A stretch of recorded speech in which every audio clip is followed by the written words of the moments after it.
Hey, friends, and welcome to today's podcast. Today, you'll have the chance to hear a conversation I had with Dr. Brian Crewe. Brian and I have been friends since middle school, and he's probably been advising and coaching me for that long. Brian is a certified leadership and life coach and has a PhD in industrial organizational psychology. For over 20 years, he has been helping organizations, leaders, teams, and individuals, including myself, improve themselves and their performance so they can achieve their goals. I know you're going to enjoy this fun conversation on such a practical topic, interviewing for your dream job. Enjoy. Now available. You deserve to love your job. How to find your purpose and enjoy your life. You may not have learned this growing up, but you deserve to love your job. You will spend more time at work than in any other activity in your life, and you deserve to love it. Research tells us that people who love their work are twice as likely to enjoy their life. This book will help you create a blueprint to help you fulfill your purpose, love your job, and live the life you were designed to live. Now available at Amazon. Well, thank you all so much today for joining today's podcast. And I am very excited you get to hear from Dr. Brian Crewe. And Brian, you and I have a crazy similar path. So I'm just going to share with the audience a few of the things we have in common. We went to middle school together, actually at Sims, went to high school together, Kickotan, went to undergrad together at James Madison University. Shout out to JMU. Then I was thinking about this. I don't even know if we both knew we were going to similar grad school programs, but we both went to graduate school in industrial and organizational psychology, which is a very specific area. Right. We both graduated with a PhD. Brian was at Bowling Green. I was at Old Dominion, but still, both graduated with PhDs from IO psychology programs. And then we both worked in organizations for a couple decades, doing different kind of IO psychology work. And then I'm super thankful that then you started your own business, which really gave me the courage to do it as well. Because I was like, oh my God, we can do this. Brian's really doing this. So then that gave me courage to do it as well. So now we both have our own businesses. And in part of that business, at least part of the time, we both serve as coaches. So we have been together a very long time, doing a lot of very similar things for a very long time. So I super appreciate you joining today to just share some of your insights and wisdoms around kind of interviewing and landing the dream job. So thank you for joining. I'm actually very happy to be here. And I want to say you also inspired me, or at least gave me the confidence to lead. You said something, and I wrote it down in case you forgot it. You said, if you run into hard times and you can't eat or something, you can call me and Kelvin. We'll probably help you out. And I was like, I got at least a few meals. I got you. I got you on some meals. I feel like I can do this. I got you on some meals anytime. Yeah, it's just funny how much similarities we've had in our careers and our career paths. And I know I've told you this before, but just so the audience knows as well, I've always told you that you are the best coach I know.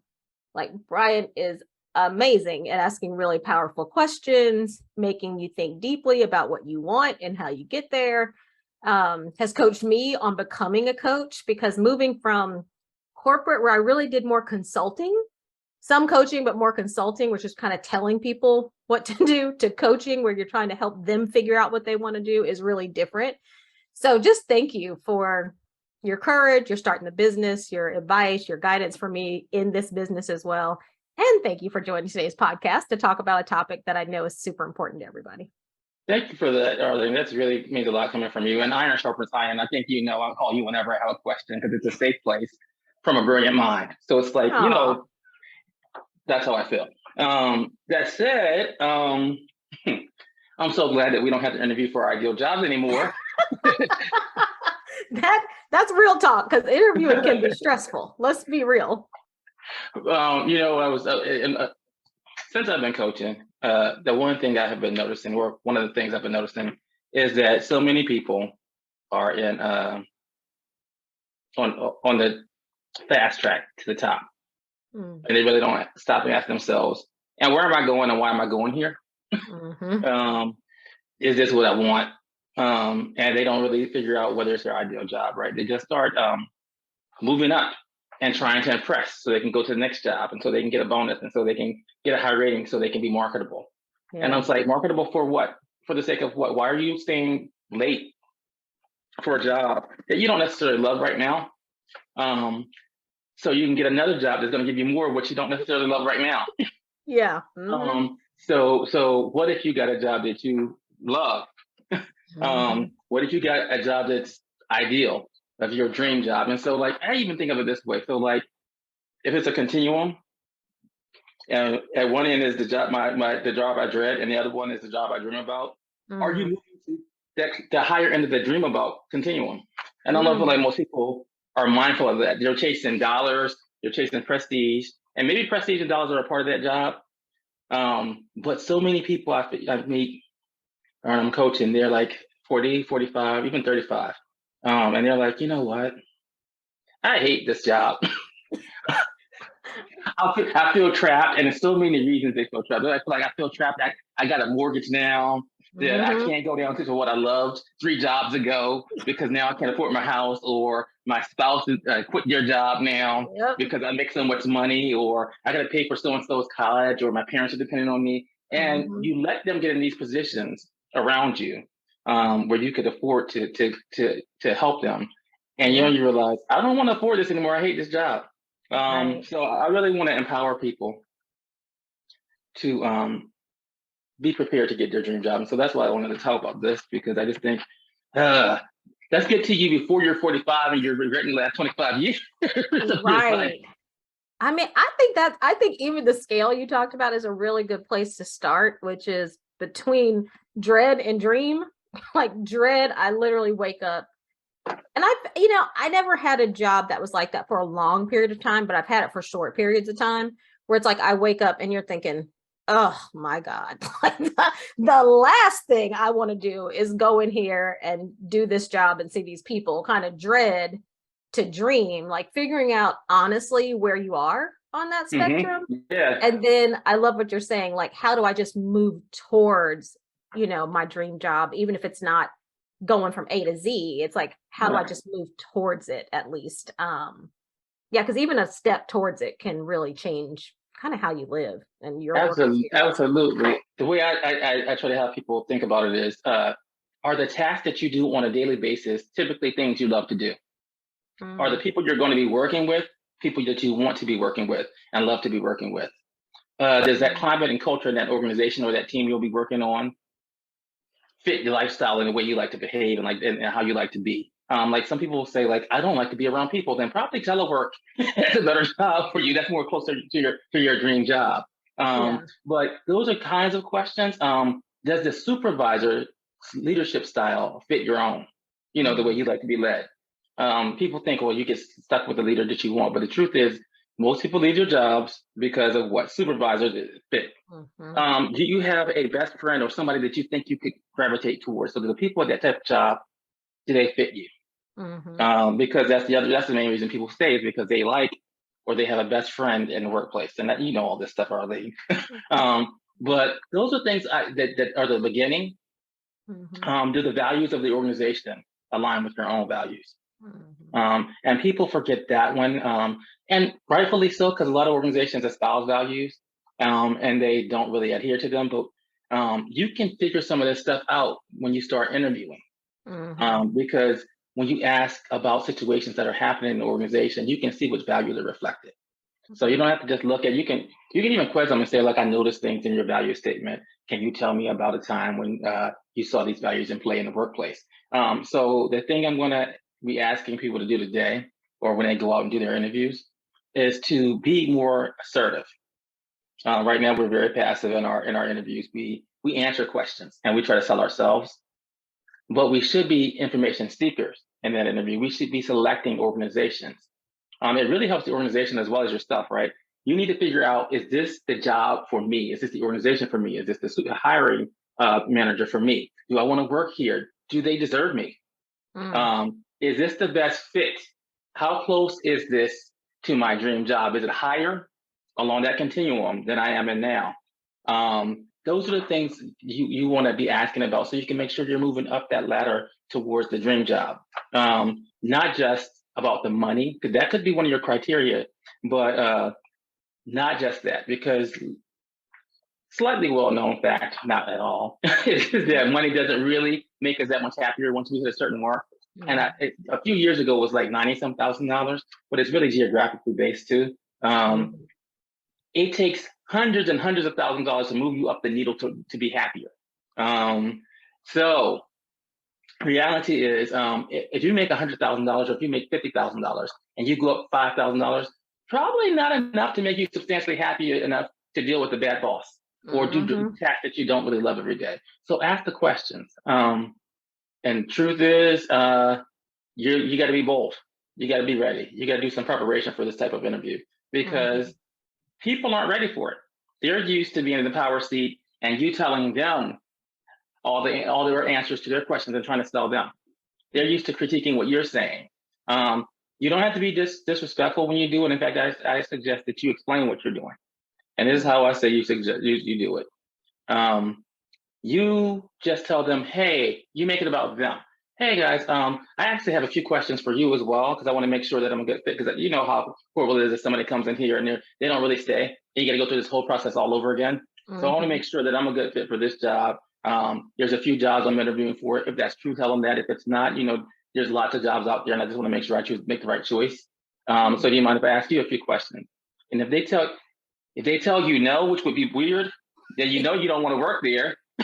I'd be like a red flag, right? red flag, yeah. That's a red flag, yeah. In fact, if they like you said earlier, if they're put off by too many of your questions, that tells you something about the organization. If that hiring manager or that recruiter is like, how dare you, or you're asking too many questions, then that means they don't see you as having being important and they have a role in your life. They think you should be more passive than maybe you want to be in an organization. Because you have to manage your career. You're the captain of your career, right, and your life. So I just say don't let them dictate what's going to happen. You got to ask the right questions. You don't want to be in a job for 3 to 6 months before you figure out, oh, now I see. This is not a good fit for me. And the other dream that was higher up on your dream ladder is now filled. Yeah, that is so true. And honestly, it's really different. Like when I think about how I interviewed for most of my jobs, and even I'm thinking what I recommended for Lauren, my daughter, who was interviewing for a job, which was not her dream job, but interviewing for a job. I think most of us probably had guidance around, like, to your point, not the assertive approach, but the approach of, let me just answer these questions, try to answer them in a way that they want to hear, like you're trying to get in their heads a little bit around, let me try to say what I think they want to hear. Like just very almost completely focused on the interviewer and not as focused on you. And it sounds like, Brett, what you're recommending is a more balanced approach. Yes, you have to give them what they want, but you also should be asking questions that help you understand and help them understand, is this really a good fit or not? That's a exactly much more, it's a more authentic. It is more assertive and probably a more honest way of interviewing. And if I look back as when I was a manager, I think I would have loved that.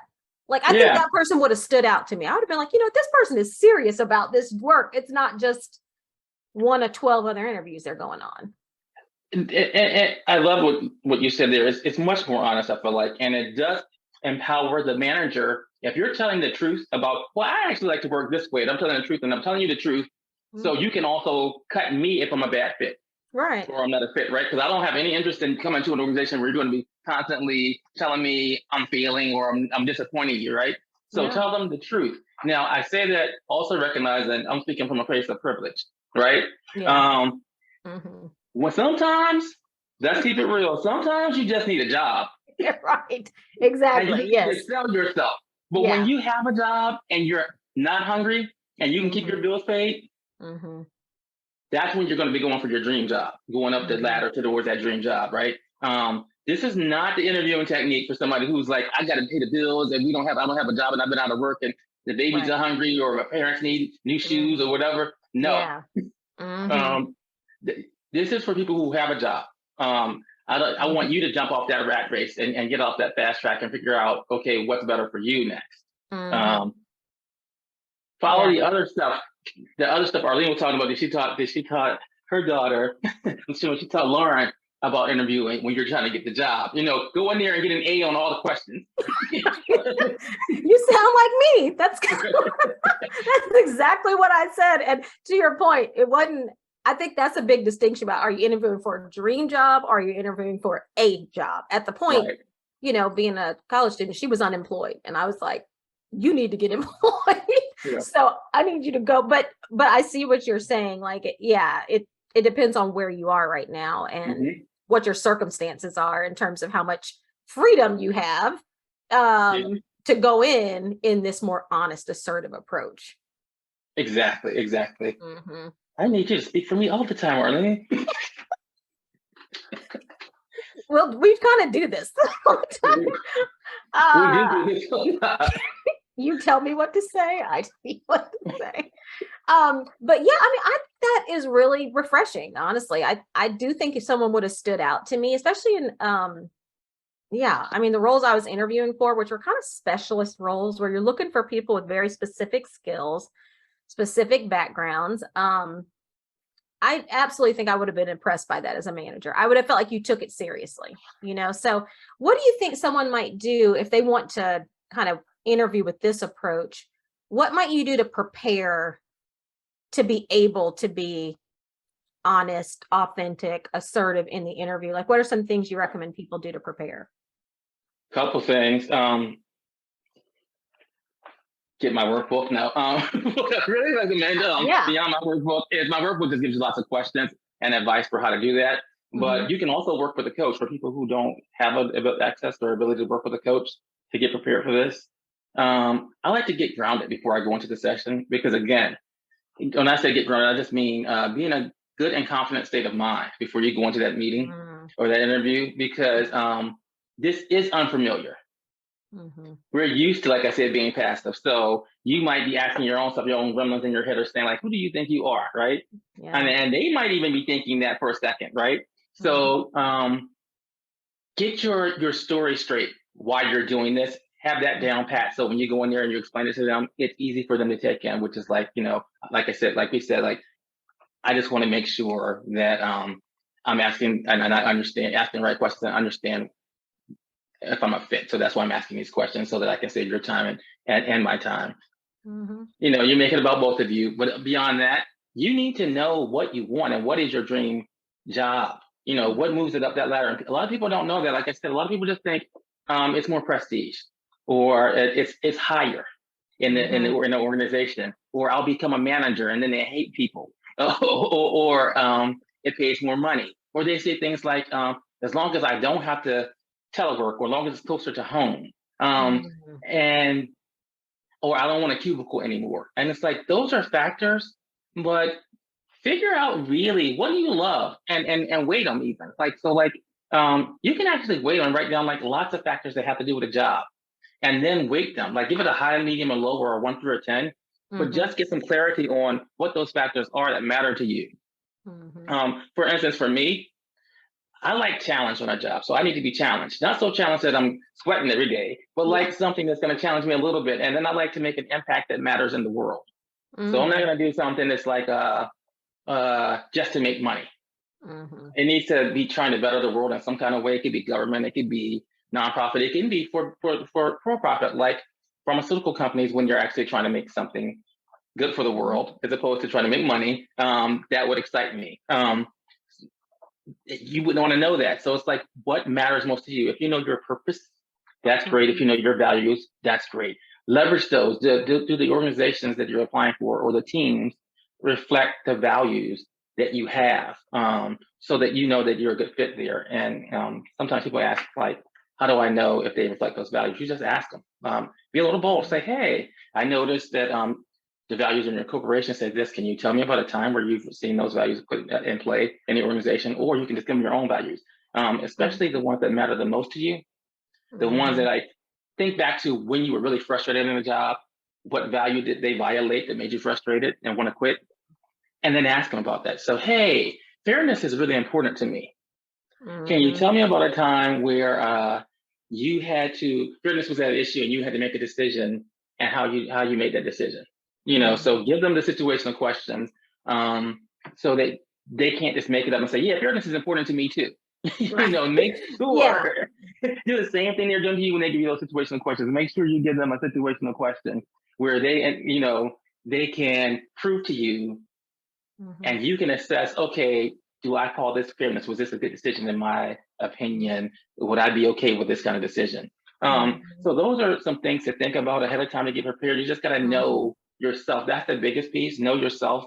Yeah. Um, and then I guess the other piece is just getting calm and settled before the meeting. So I like to tell people take a 10-minute walk around the block or something if your block is calm. I know everybody's block is Mhm. not calm. If you have a backyard and that's calm, Mhm. or you can. I know somebody who sits under their desk, and I know somebody else who sits in their closet, and they put on the headphones because their kids are running around, Mhm. or their employees are constantly coming into their office, and Mhm. they get that time and they just listen to a very peaceful piece of music for them or their favorite piece of Mhm. music. Mhm. And then I have another client who plans her vacation for 10 minutes before any meeting that's going to be important. Yeah. And that brings her to a creative and calm place. So Mhm. I say that to say mindset. You also want to manage your mindset. And then the other thing is to say, okay, so I already have a job. Mhm. So if this isn't the one isn't the one for me, then I haven't lost anything. Right. Yeah. Yeah, And so go then in you more go of in. an abundance mindset than just scarcity. Like I need if you're not in that position of needing it, sometimes we can really you can work that up in your mind, even if you don't Mm-hmm. need it. You can kind of go Yep. in like I gotta win. I got and that puts you in a different mindset and a different even energy that you take in as opposed to, I really want to see if this is a good fit for both of us. I agree Um with you. Yep. Yep. mm, I love that scarcity versus the abundance mindset. Yep. That's yeah. exactly it. We go in with the scarcity mindset way too much. So to Mhm. think this is a job opportunity. It's not the end all be all job opportunity, right? So Mhm. that's kind of that's all I have to say on that question, Arlene. Yeah. No, that's super helpful. You know what I was thinking too around just knowing what you want. Like I know one of the things, like you were saying, you like to do work that contributes to the world, like makes the world Mhm. better. And I know I like to do work that makes people better, individuals. Like I like helping individuals like figure out what they want to do, attain their biggest dreams and aspirations. Like I like to support individuals. Mhm. And if that connects to a cause, all the better. Yep. So just knowing that there are like a couple jobs, like, I love being in this business. I love so many things about it, not just the work, but the flexibility. I mean, so much. But there's like a couple jobs that I thought, if that came open, that might be so close to what I love to do that I might, like that you might Yes. do it. There's like Yes. two or three of Yes. those where I'm Yes. like, like I always think about like World Vision or someone who's like helping hungry children. I'm Yes. like, I get now it. if I Yeah. was gonna go and do something, there are a few of those, but to your point, it starts with really knowing you and what moves you and what is a dream kind of every day for you and Hmm. seeing if that's a match. So I could see how that's super important. You have to know what you want, or else you won't even know it when you see it. I have to remind myself Mhm. all the time to be open when people will contact me and they'll say, "Hey, I thought of this job for you," and Yeah. I'm like, "I have my own business. Don't. Are you trying to say I'm failing?" And I'll get defensive immediately. And Yes. then I realize, why don't you look at it? It might be something you would enjoy more than what you're doing now. Yeah. And then I also have adapted the interviewing for your ideal job or your dream job to a little bit of a dream client, dream gig. And it's no different for everybody else who's whether they're doing using these principles to select gigs and clients like we do, Mhm. or whether you're going to use them to get a job. It's really like, okay, you got to know who you are. And at Mhm. my age, I know how I am now. And 10 years from now, I'll probably be a little different. And my dream job is going to change. And I think that's the other thing people don't think about too. Mhm. Don't apply for 5 years ago's dream job. Mm. When you're 25, you probably have an ideal job. When you're 35, if that job comes open, it might not be the right job for you anymore. Yes. Yes. Uh-huh. And sometimes it's just like life change. It's like you had a kid, or you had a divorce, Mhm. and what you want, and or just I help the world enough. Now I want to work more with individuals, or vice versa. Um, yeah, I have a lot of colleagues also who don't want to lead anymore, and they were stellar leaders, and they're just like, you Yeah. know what? After kids and leading people, not to do the same, but they can be sometimes. Yes. They were like, I just want to be an individual contributor for the next 25 years. Yes. I mean, I get that. Like, actually, when I started this business, I thought that was one of the things I was going to love the most. Like, I was like, oh, you know what? You kind of free yourself from some of the, whether it's leading people, staff meetings, like some of the things that go along with being a part of a large team. And, but I learned pretty soon on, I was like, oh my God, I miss those people. Like, I Yeah. actually love a team. I love Mhm. peers. I love people reporting to me. I love reporting to somebody. Like, I actually really missed that. And that took me a while to adjust to. But to your point, you don't want to just like go after the next thing that's on the Mhm. list, because Mhm. that may or may not be what's important to you. And I think that's really that can be challenging to navigate, even in organizations where people are expecting you to move to the next level. You know what I mean? Yep. So Yeah. Yeah. um Yeah. how you navigate that so that maybe you can do what you want in that place, but not be forced into a role you don't want is, can be a little tricky. But yeah. So Yeah. so let me ask you this. So you're in the room, you kind of prepared, you have your questions, you know who you are, you're able to navigate the interview in a way that, like you're saying, both needs are met. I'm able to get my questions answered, I'm able to provide them what they need, which honestly, this is the other thing I was thinking before I go to this next question. I think that's even more important the more senior roles get, because the more senior they get, the more risk it feels like in the role because of maybe the salary or the scope that person has, scope of Yeah. responsibility they have in the job. And I remember going on an interview for a job, and it was probably too senior for me, honestly. It was probably like a couple levels beyond where I should have been interviewing, but someone had asked me to come in and interview. And that's what they were looking for. Like, they were looking for me to tell them who I was, what I was looking for, and how I would bring that to bear for their organization. And they were looking for me to be assertive, and I really went in looking to answer questions. so I remember the first question that Jill had asked me in the interview was like, oh, I looked over my resume, I knew my background, I knew what my experience is. And Mhm. the first thing he says, I don't want to talk about anything on your resume, and like threw my resume to the side. I was like, Mhm. well, what are we going to talk about Yeah. all Yeah. this? I Yeah. was so like immediately sweating. I was like, oh my God. And the first question he said, well, tell me who you are. I was thinking, I don't know. I really hadn't done enough thinking to have thought about Uh-huh. that. But I just Mhm. says to say, not only could it help you, I think the more senior the position you're in, it also may help you show up better, because I think that's more what people are. The more senior you get, the more risk there is in these roles, the more they're concerned they are about the matching.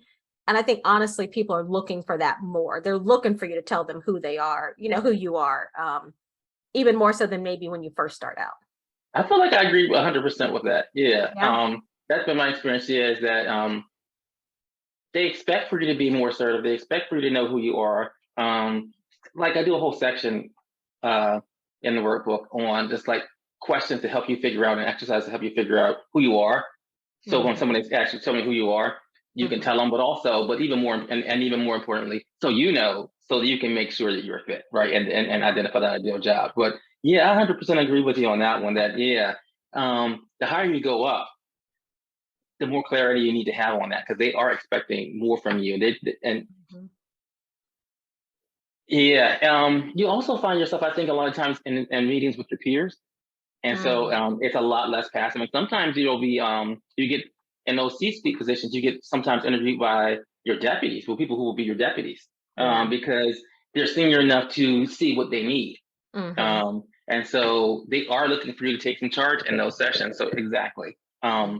Something else came to mind, but don't use that though, which is like I have this one client who is really, really in a high level position for I wouldn't even say what it's for, but it's a helping profession, right? Okay. And she realized, I love this work, but at my level now, this is not enough, right? Mm-hmm. And so all of my work was geared to helping her figure out, um, okay, what's ideal for you now? What's that dream job for you now? And when we got there, 6 months later, she was gone. She was like, oh no, I figured out what I wanted to do now based on our questions. And it just took some time and for me to get over the fear, for me to get over the fear of whether or not I can do this, whether or not I'll be able to fit into the new place. And even the fear of success, like real success, how I define success is getting what you want minus what you have been programmed to think you want. So what we really think we want, what we really want versus what we think we want, you know what I mean? So she was struggling with that. And when she got okay with that, it's like, okay, I'm going to move. And then she was in a good point in her life as well. Again, a place of privilege where her kids were grown. I think going for the ideal job is scarier for people who are single parents, who are or sole income families. You know, it's like, do I have the right to do this? Will it cost my family to do this? Do I just need to make sure I get whatever job pays me more? And then I like to say to those people, you know, okay, so what message are you sending to the people who you love? Especially when there's little ones involved. It's like, okay, so you're sending them a message that tells them it's okay to suffer every day. I mean, and let's be real, there are a lot of us as parents probably sending that message to our children from our work. Like that's what work is like. Yeah, you got a whole book on it, you know. Work is suffering. I mean, that I hadn't thought about that way, but to your point, sometimes we're sending our children the wrong message that work is suffering. And that has to be valued or somehow weighed out in that equation of, do I want to stay here or not? Yeah, agreed. And you makes me think about, you know, so many of us aim for the middle of the continuum, and that's our ending point. So it's like, I want to have a lack of suffering. And then, okay, I'm good. I'm not suffering anymore. They don't even care for I want to smile when I'm going into work and smile on the way coming home. You know, or even more than that, I want to be jumping up and down to go to work and dancing on the way home, right? Yeah. We don't even dare to dream about that. It was like, okay, I just want the absence of suffering. That's all. That is so true. Because I think that's what we think because we think of work as suffering. If we're just not suffering, it's like a lot of people feel like you're winning. It's like, well, at least my boss isn't terrible. You know what I mean? It's like, at least I can work from home. That's you know what I mean? It's like, well, at least I can do this. And you're right. It's more like getting to neutral, but it hasn't really pushed us into, okay, where's the real joy in this for real? That's a really good point. I have some clients who told me the reason they don't go for what they really want is because they have fear they'll lose it. And that's something I found coaching people across the board. They not just jobs, but everything. They're afraid to, if I get it, what if I love it and then I lose it? So I just rather never have it. And it's like, interesting. So I just want to live a mediocre life, because if life gets too good, I might miss it. That sounds right. Yes, I might get accustomed to this loving this way, and then I lose it, and now I know what I've missed, essentially. Oh wow, yeah. I don't want that Ben and Jerry's. Give me that store brand, because if it's too good and they don't have it in next week, I'm gonna be mad. I don't want to get accustomed to it. Right. I'm still eating duplex cookies because, you know, them Oreos might be too tasty. Right. Or I can't go there. Right. I mean, yes, I could see that. I could totally see that, because then I could see the fear in that. I don't know if I would have thought about it that way, but I absolutely can see the fear in that. I laugh at it and I make fun of it, but mostly because I think we as humans are ridiculous, including myself. Yeah. We're just ridiculous. Right? Yes, you really have to challenge ourselves. Yes. Yeah, we got to challenge ourselves to get out of our crazy thinking, and all of us have it. I think if you've never challenged yourself to get out of crazy thinking, I'm scared of your life. Because we're just naturally, we take on these crazy thought patterns, right? Yeah. And it takes somebody or something to help us get out of them. And I know for me, I get to laugh at myself all the time, because I think, oh, I freed myself for these, and then bam, yes. Another one comes along. Yeah. So let me ask you this then. Any tips on like anything different you do from a follow-up standpoint? Like you've had the interview's over. Any tips you give people on follow-up? Absolutely. So I think following up can be more important. I don't know that you have to do anything different, but you have to do it. Some people don't do it, and it's fine. I think in this case, it's probably more important to show that you appreciate their time, that and just to hammer in the pieces that you thought were great about them. Because again, in this case, you're being much more assertive than they're probably used to in many cases. So you want to let them know that I am a personable person who appreciates others as well. You don't have to worry about me coming in here and appearing and being arrogant. I do appreciate everything that you might even want to share what you saw that you were impressed with. But it's also okay to let them know if you found out it wasn't a fit. Don't use this as an opportunity to stroke your ego. Yeah. Be making a decision, right? So don't wait for the yes just to see how it was. If you know you're not a fit, tell them, because you never know. There might be another job that comes up later on where you are fit with those same people, or that person, that hiring manager who you might have liked, might go somewhere else and be hiring again and see and have a position. And it's like, oh, I am a fit here. But yeah, just make sure you follow up. And then all the usual stuff too, like I said, like, if they ask you for work examples or something like that, and you can't think of it in the moment, you can always send an example of something that you did that's really glowing and send that to them so they can say, oh yeah, you definitely can do it. So you want to do all the other stuff. It's just more important to make sure you follow up, is what I would say. Yeah, I could see that. And just the idea, like, I don't think I've ever done that. Done an interview and then sent the person a note and said, thanks so much. I don't think this probably isn't a great fit. I really appreciate your time.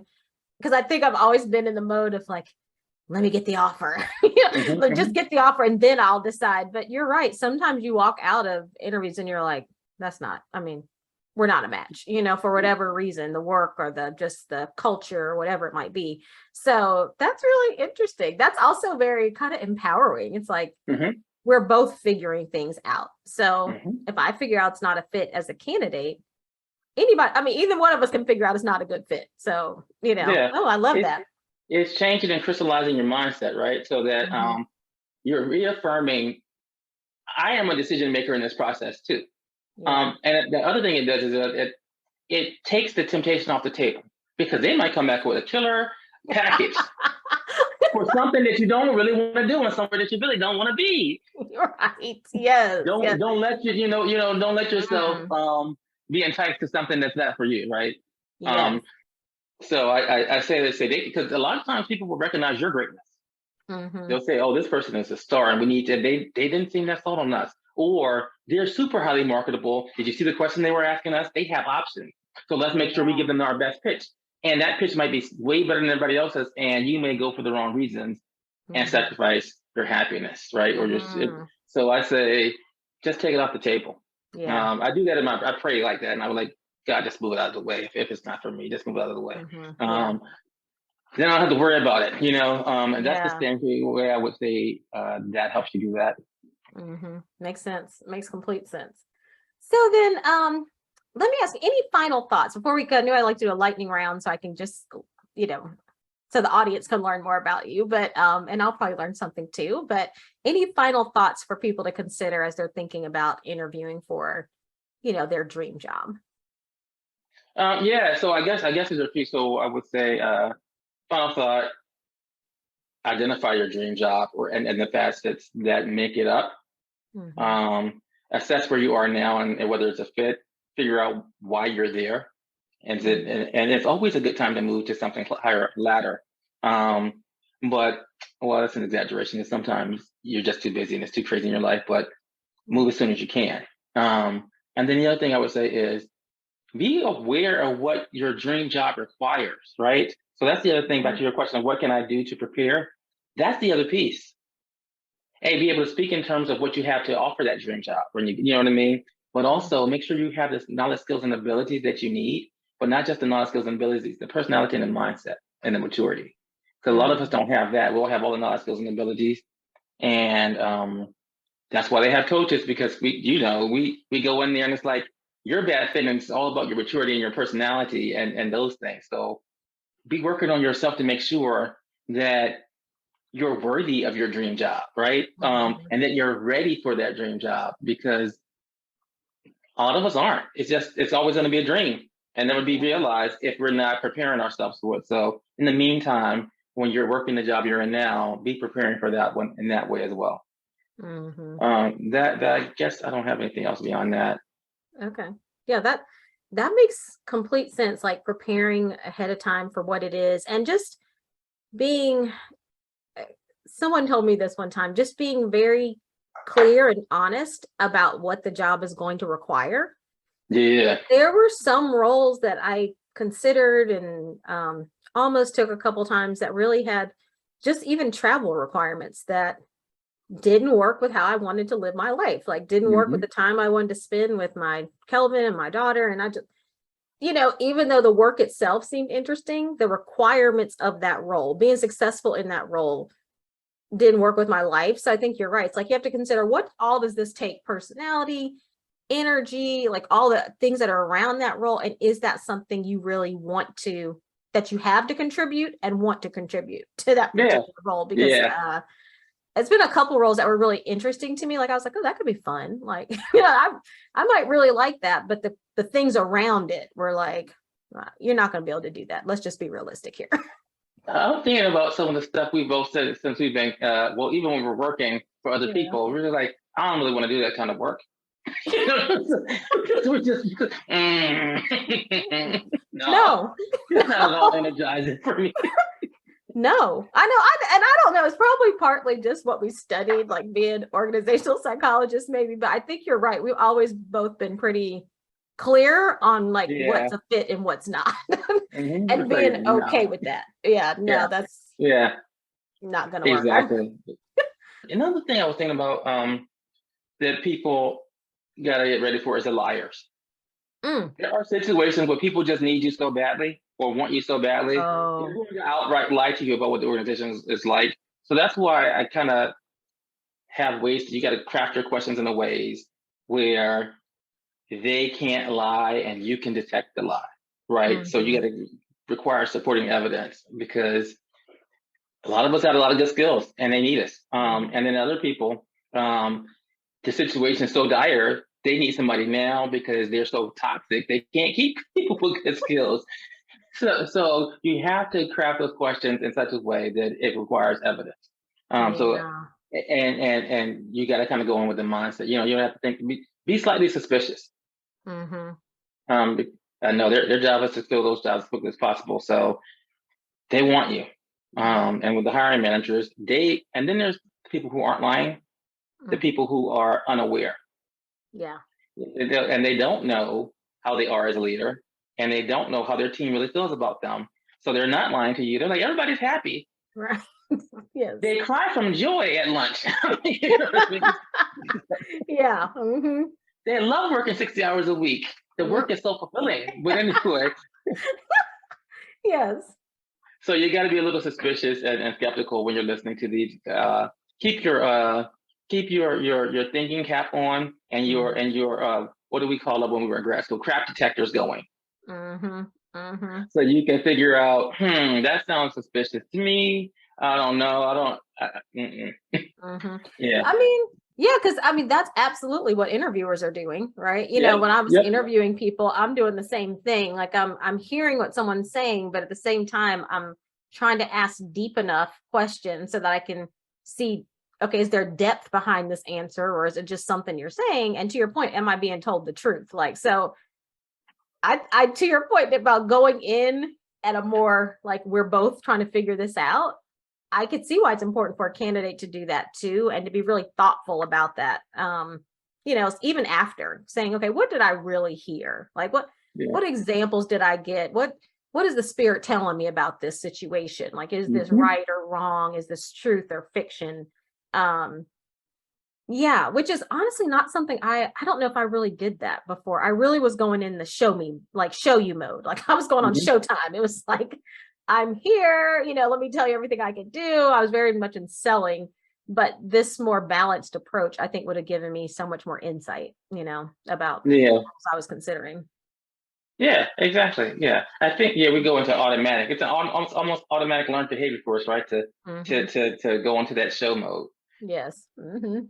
Yep.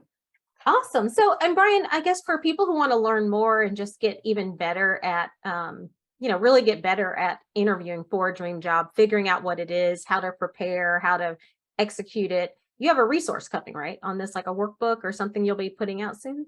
I do. I do. It's just called Getting Your Ideal Job or Getting Your Dream Job. I haven't figured out which title it's going to be, and yet I have like 4 weeks to be finished. So, Okay. Getting Your Dream Job. And or you can just contact me at my email or my Instagram site. Okay. And what's your Instagram handle for people? Yeah, if I remember that, I can tell you, Arlene.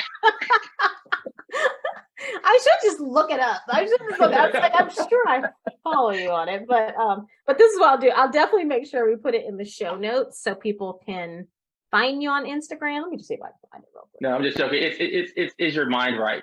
Is your mind right? Is your mind right? Is Mind your right? mind right? Oh my gosh, that's a Yeah, good question. it's mostly for coaching. I just put coaching tips up there, and then I offer some group coaching classes, and then I talk about my individual coaching just because I think our mind is not right to help us achieve the successes that we want to achieve in life. It's not even right in terms of identifying what success is for us, right? So I kind of go into a little bit of that up there, and in my workbooks, it's workbooks. I made the workbooks basically for people who can't afford coaching, or aren't ready for some reason to work one-on-one. A lot of us have problems where we don't want to reveal ourselves to any other person in the world. So the tools can help them individually until there's such time as they feel comfortable working with somebody like us. Okay, I love that. Arlene, I don't know why people won't want to work with us. We're pretty awesome. amazing. we are pretty amazing. But I love that workbooks, and I just love a workbook anyway. Like I have so many I've used for different topics, Bible study topics, other things. I have one on assertiveness, just lots of things because it helps you to kind of think through it, put your own ideas, prepare. So I love that you're offering workbooks on topics that are important to people, and definitely if getting your dream job is not important to you, it should be. Like we want it to be, because it will change your life if you can get it. So awesome. Okay, so then let me ask you this. What I want to do before we close, do a lightning round, just ask you a few questions so the audience can get to know you better. So just, top of mind answers. So wait. Lightning round means I need to give you quick answers? Yeah. When have I ever done that? Lightning round is like 30, 45 seconds or okay. so. I'm gonna try my best. I'm gonna try my best. Okay, here we go. So the first one is, what is one of the most unique work experiences that you've had? I feel like I'm going to get the Family Feud buzzer. It's not coming to me. Next question. Pass. Okay, pass. On to the next one. Second question. We may come back to that one. What is one thing you do consistently to enjoy your life? Laugh at myself. I laugh in general, but laughing at myself is probably the most important one for me, because it just keeps me in a learner's mindset, and it keeps me to not taking myself too seriously. Remember, I said, like, I think everybody's like, all humans are ridiculous. I particularly enjoy my ridiculousness, and then I don't get stuck in my failures too often. It's just like, hey, I'm so silly, and I just laugh at myself. Keeping it laughing in general just helps me a lot to just be open to all that life has to offer. I love that. I love that. And then what is a word of wisdom or piece of advice you live by? Be intentional about my comparisons, I guess would be the one that I would say. So I feel like we make sense of the world through comparisons, right? And we do a lot of damage based on those, or we can help ourselves based on those. So like an example quickly. So we'll compare ourselves to our friends or people in our racial group or our neighbors, and then become quickly depressed if we're not doing as well as them. Or we're not as fast as them, or we're not as smart as them.